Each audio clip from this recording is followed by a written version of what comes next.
Hey guys, welcome to Toxic Tuesday, and today we have a great replay sent in to us by Grubber. You've seen him in his WZ 120 GFT, I think is what it's called, the Tier 8 Chinese premium tank. It's a tank destroyer. He got a couple of bandoms in it. And he sent us this in. And right now you can tell, I just showed you what it was. It's assault game mode. He's playing in his top tier heavy tank. He is top tier, should I say. And he's done no damage this game until now, until the very end of this game. He's finally doing damage. And he has not played aggressive at all. His team has died. And why is that? And I bet you guys won't be able to guess exactly how this game ends. He's got a minute left. And yeah, the game ends. And he gets one more shot off, and boom, there it goes. And one of his players self-destructed. Let's see how well he did. Yeah, 1100 damage, top tier in a heavy tank, sitting in the back of the map. What do you guys expect? Going back to the start of the video, we will see the truth behind this replay. Yes, this VK 3001D, the entire game, all 10 minutes, does this the entire time. No matter which direction our Liberté decides to go, this medium tank is there. Unfortunately for Grubber, the medium tank is slightly faster than him, and so he is able to get in front of him this entire game, and he does this for, like I said, all the way till the end. In fact, you know what? Let's even get to the end. This part right here I cut out for you right after he killed the Emil 1, and if you turn around, yeah, he's changed victims. He's no longer bullying our Liberté, he's now bullying our artillery unit. What a great player this guy is. Definitely a good old thumbs up from me, sir. We love you and your VKD right there. Let's quickly take a look and see how well he did. Fantastic, 0 all around. Good job, good job. And now we're going to take a quick look at his stats. Air Rijakars, I don't know. Eero Jahars. Yehars? I don't know exactly how he pronounces this, but he's got 1,400 games, a 42.49% win rate. That is hard to do. You can do nothing, guys, and have a better win rate than this. I would say doing nothing, and you'll have probably about a 45 to 46% win rate. But having 42.49 means he does this a lot. 576 WN8, which is below average, yes, so it does look like he does damage from time to time. His kill-death ratio isn't terrible considering his win rate. So yeah, this tells me he does this a whole lot. Let's actually go to his vehicles. He hasn't played in a while, so maybe he got banned, I don't know. Yeah, let's go to his vehicles real quick. Okay.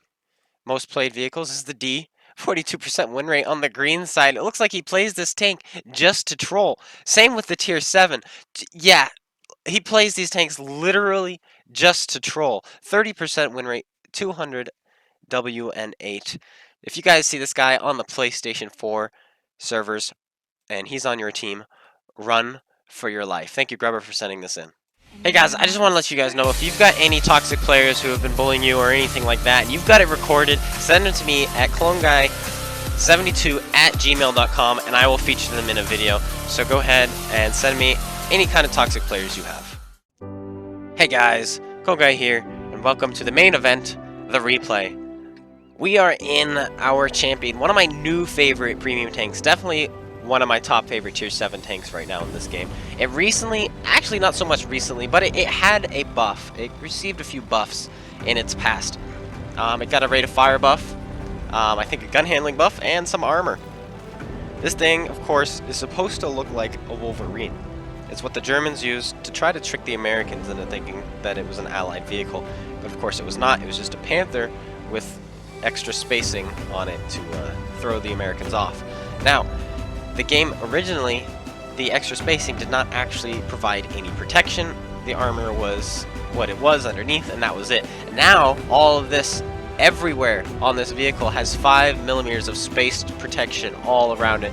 So it's pretty resistant now to HE shells, like that artillery who just nearly hit us direct, but barely did any damage to us. And yeah, so this tank, in my opinion, has become a very powerful tank. It's got 8 degrees of gun depression, a fast-firing gun, very accurate gun, and it's devastating. It's a very fun tank to play, in my opinion. I enjoy it a lot. And then it also has preferential matchmaking. You never ever have to see tier 9s, and its gun is fantastic, honestly. It's got the same gun the E25 has, So, you know, you're not really going to need to suffer too badly. Like the E25, you know, it does fine pretty much at its own tier, and then it's okay at tier 8. It can still pen most things. But when you put this gun on a medium tank and you're able to, you know, flank, get to sides, have a turret, it definitely feels a lot better on this tank than it does on the E25. And so I really enjoy this tank. Now, how I have this tank set up, because it doesn't take a vertical stabilizer, unfortunately, because it is German, they don't start taking V-stabs until tier 8, I went with gun rimmer, vents, and coated optics. I believe this thing has 360 meters view range.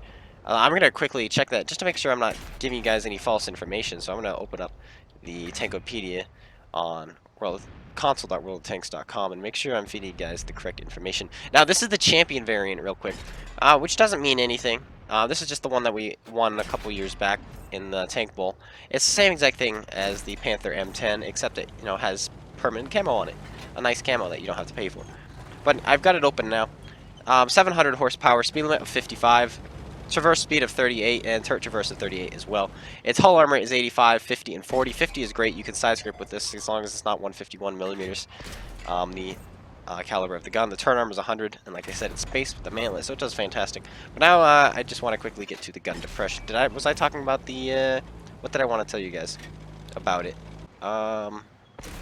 Oh, the view range. The view range is actually 365. It's 5 millimeters more. Sorry, 5 meters more than 360. So the optics do great on this tank, and so you can get the full 445 view range out of this thing. Silver bonus is 56%. Also, in the XP bonus is 20%. So this thing is really a decent little machine. You can make some serious cash with it. You can make some good XP with it. You can rip apart enemies, which is what we're doing now. This poor Tiger 1 here is just getting absolutely decimated. Our accuracy is 0.32 without any equipment, without any crew skills whatsoever. I think we get this down to 0.29 right now with Brothers in Arms, a mastered crew, and because we're going with improved ventilation instead of vertical stabilizer, this accuracy is, I believe, 0.29, so it's fantastic accuracy, and we're just ripping these tanks apart. We're already up to 18 damage ribbons, guys, and the game is about half over now. Maybe half over. We'll see, you know. But our team was losing just a moment ago, and then we tied it back up, and now we're tied again. And we tracked the Tiger 1. Will we be able to finish him off? Well, with this rate of fire and accuracy, no problem. We finish him off. And we're still pretty much at full health, other than the artillery who hit us. We're trying to hit this guy. Do we have the accuracy for it? Oh, that just missed. This is a slim shot. We are German, so maybe we can do... Oh, there's a... thin shot. Oh, it goes in. Unbelievable. Is he still going to be there? No, he's moving. Are we going to be able to find it? Oh, we misled that one. We'll be able to hit him this time. Aim up a shot. We track him, so that should be his death now that we've tracked him. We fire up a shot, and we finish him off. Down goes the Stug 3G. And yeah, there's still near full health Tiger 131. We still have yet to take any shells other than that first artillery shell. But like I said, because of our spaced armor, the artillery didn't do much damage to us because he didn't hit us direct. And so our spaced armor was able to take a lot of that HE damage, which is fantastic, something this tank is really good at. Now, I'm not advocating that you should go off and buy yourself a Panther M10. I'm not saying that at all. I don't want you guys to spend money on this game just because some YouTuber said, oh, this tank is fantastic.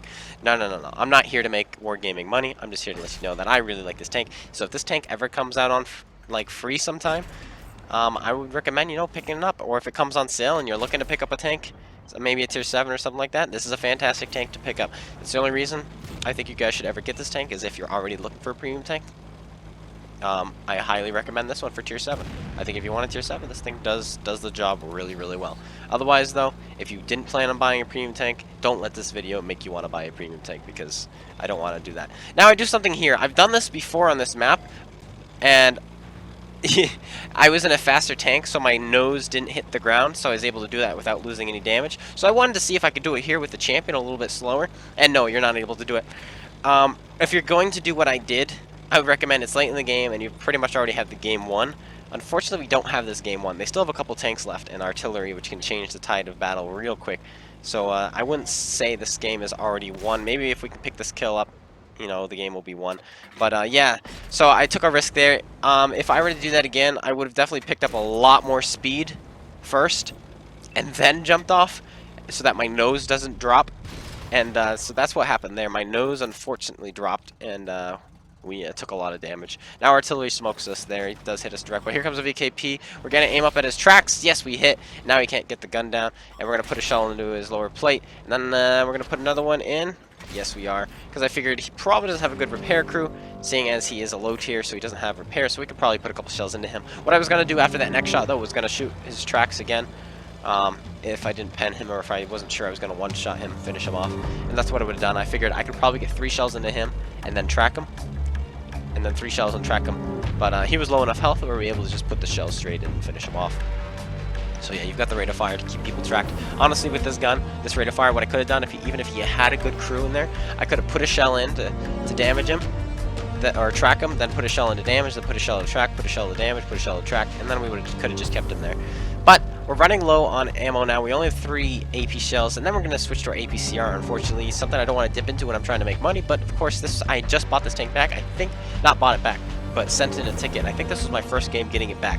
And so this was some great first impressions getting this tank back, because I sold it when I first got it because it wasn't very good. And, you know, I got it for free, so I'm just like, hey, you know, an extra, 1.3 million credits, I'll take that. But now the tank is pretty good. But we're low on health, and we have a full health tier 6 heavy tank we're going up against. We're going to put some shells into him. He just fired off a shell. We should be able to put a couple into him. We put 1, 2. He only has a 75. I was not expecting him to have the 75. I thought he had the 88. And so now he's got a really fast reload. He hits us again in our ammo rack. Our tracks go up. We're going to have to get away. He's going to get another shell into us. He probably will. We fire off another shell. He does get a shell into us, but are we going to be pulled away and get away from him? Yes, we are. And he fires off a shot, and he gets finished off by our IS. A little bit of excitement at the end of the game. Very close to us getting killed. Now we're switching to HE. And something you need to know about these HE shells, I believe they have 38 millimeters of penetration. Let me go check and see, just to make sure I'm telling you. Yes, 38 millimeters of penetration. These HE shells are awful, and you're going to see that here, as we don't manage to penetrate this guy whatsoever every time we shoot at him. Granted, we're also shooting him in the gun. I probably should have been shooting lower, but if I was shooting AP there, or APCR, we'd have finished him off. But I didn't want to shoot APCR at the artillery. I figured it would have been a waste of money, so I switched to my HE shells just to get as much money as possible. So yeah, I would say I made more money shooting that than not, but we make a cool 128,000 credits, and without premium account we still would have made 79,000 credits. We get our mastery ace tanker, over 4,000 damage done on Serene Coast. Anyway guys, I hope you guys all enjoyed. If you did, please slap that like button, comment, and subscribe. Make sure you go check out GotADingy and Space Bandit's YouTube's links in the description below. Once again, thank you guys so much for watching, and I hope you all enjoyed, and send me some toxic replays at homeguys72@gmail.com. Take care, and peace out.